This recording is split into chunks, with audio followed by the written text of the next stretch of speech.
देखा है और जो एग्जिट पोल बता रहे हैं उनमें कितना अंतर नजर आ रहा है, या फिर उस तरह के ही नतीजे नजर आ रहे हैं जिस तरह के एग्जिट पोल में दिखाई दे रहे हैं?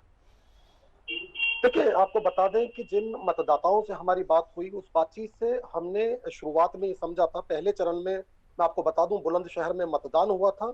मतदाता सीधे तौर पर जाति से ऊपर उठकर, धर्म से ऊपर उठकर विकास के नाम पर और जो मूल मुद्दे होते हैं, उन मूल मुद्दों को लेकर, उन मूल समस्याओं को लेकर मतदान केंद्र की ओर बढ़ रहा था।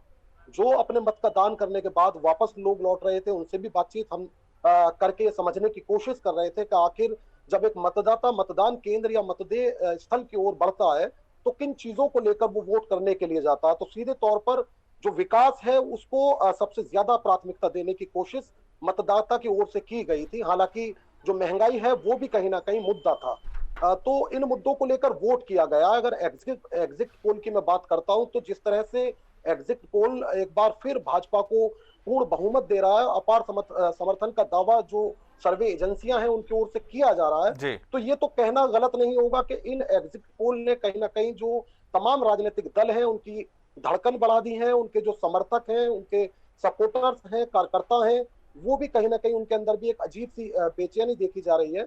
और सीधे तौर पर उनकी ओर से जिसके समर्थन में एग्जिट पोल है, उनकी ओर से ये दावा किया जा रहा है कि वो तो अपनी जीत को लेकर पहले ही निश्चित थे जी। और निश्चिंत थे, और सीधे तौर पर उन्हीं की जीत, उन्हीं के दल को इस बार जीत मिलने जा रही है। लेकिन जिन राजनीतिक दलों के खिलाफ एग्जिट पोल है, उनकी ओर से दावा किया जा रहा है, तो तमाम जो सर्वे एजेंसियां हैं, इनके जो आंकड़े हैं वो पहले भी गलत साबित हुए हैं। जी। और ऐसा दावा वो राजनीतिक दल कर रहे हैं कि जो आंकड़े हैं ये नतीजों में तब्दील नहीं हो सकेंगे।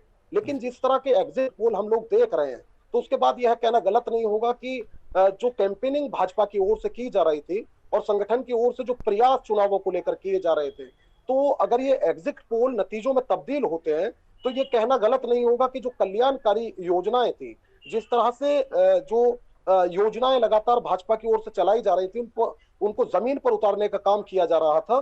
तो हो सकता है कि मतदाता, उनसे लाभान्वित मतदाता इस बात जी। को ध्यान में रखते हुए मतदान केंद्र की ओर बढ़ा हो। और हो ये भी सकता है कि ये जो एग्जिट पोल है ये कहीं सही साबित हो। अगर ये सही साबित होंगे, तो समाजवादी पार्टी जो सत्ता में आने का सपना देख रही थी, कहीं ना कहीं एग्जिट पोल उन सपनों पर पानी फेर सकते हैं। और अगर ये गलत साबित होंगे, तो जो रैलियों में जो अपार समर्थन जनता का अखिलेश यादव को दिख रहा था, हो सकता है कि गठबंधन को बहुत फायदा भी होना जा रहा हो। बिल्कुल लेकिन मैं आपका बिल्कुल। ध्यान किसी और खींचने जी। की एक बार कोशिश करूंगा कि जो न्यूज चैनल्स एग्जिट पोल चला रहे हैं, वो तो चला ही रहे हैं। बाकी राजनीतिक दलों के जो समर्थक होते हैं, जी। कार्यकर्ता होते हैं, वो सोशल मीडिया पे अपने ढंग से एग्जिट पोल चला रहे हैं। वो अपने सुविधा अनुसार अपने दलों को पूर्ण बहुमत देने की कोशिश की जा रही है। तो जी। कहा यह जा सकता है कि अब कुछ घंटे का वक्त बाकी है, नतीजे सामने होंगे और ये भी साफ हो जाएगा कि आखिर यूपी की सत्ता पर इस बार काबिज कौन होगा। बिल्कुल बिल्कुल, बने रहिए हमारे साथ में, हम लौटेंगे आपके पास में। अब हम सीतापुर की तरफ रुख करेंगे जहां से गौरव हमारे साथ जुड़े हुए हैं।